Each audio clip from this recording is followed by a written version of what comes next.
everyone. This how-to is going to be all about crow pose or Bakasana. This is an arm balancing posture, kind of like the gateway of arm balances. Practicing this pose will help you be able to do other arm balances that are a little bit more advanced. So one thing that I think may be helpful is if you grab a block or maybe a stack of books.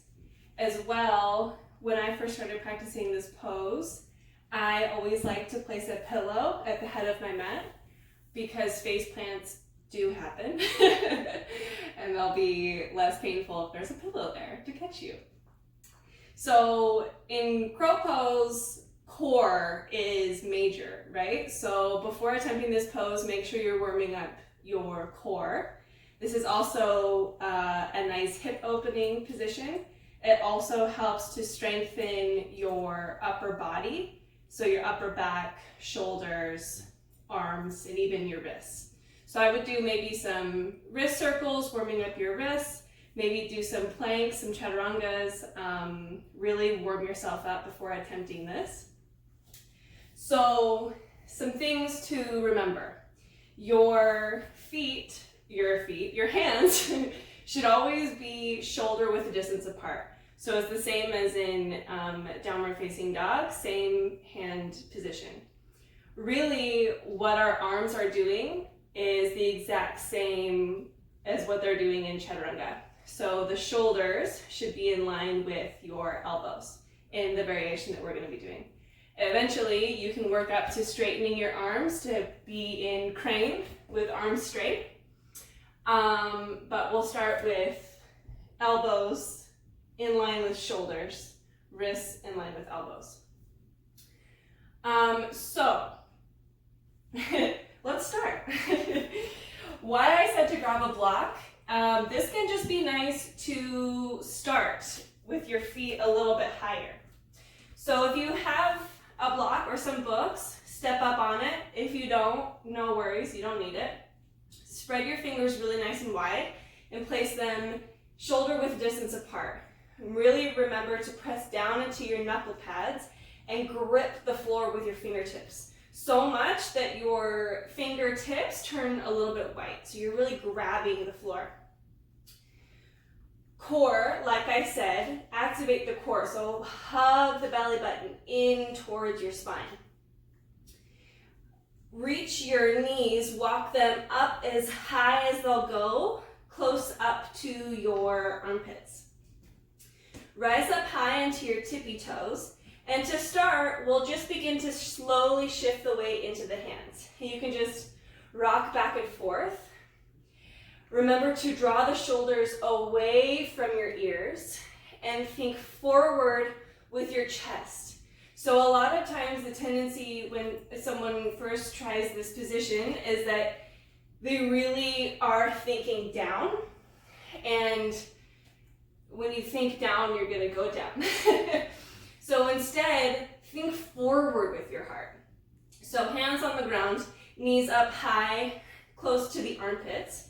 Begin to shift the your weight forward, rising up onto your tippy toes. So this is a really great place to start. You can just breathe here, relax your jaw, press your hands up into the floor, really press them so much that your upper back rounds just a little bit. So that's stage one. You can work with practicing a little bit of rocking back and forth just to get comfortable with putting that much weight and pressure on your hands, because at first it can be a lot. If you want to go a step further, you can stay with your feet up on the block or not, big toes touching. Spread your fingers wide, place your hands shoulder width distance apart.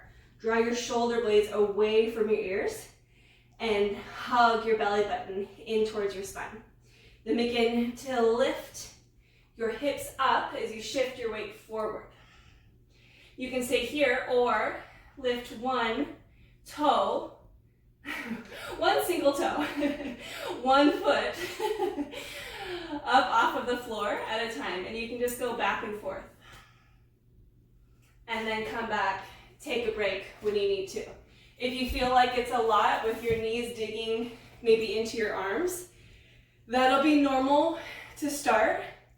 You slowly, as you practice this more, you'll get used to and be able to be strong enough to lift your knees up off of your armpits so that they're not really weighing down, if that makes sense. So we'll try it again. Feet onto your block or on the mat, big toes touching. Spread your fingers wide. Place your hands shoulder width distance apart. Rise up high into your tippy toes. Begin to shift the weight forward as you lift your hips up. Remember to think forward with your heart, shoulders reaching away from your ears. And then you can lift one foot up off the ground and then the other. And maybe you can float both feet up off the ground. If your feet are floating up off the ground, hug your heels in towards your sit bones. Bring your big toes to touch. Hold here for 3, 2, slowly lower down on 1. Whew, you can come to sit onto your shins. Rest your hands, palms of your hands onto your legs. Close your eyes. Take a big breath in. Big cleansing breath out. So that's crow pose. Practice it. Let me know how it goes. Like with anything, it takes practice. So be patient with yourself and have fun.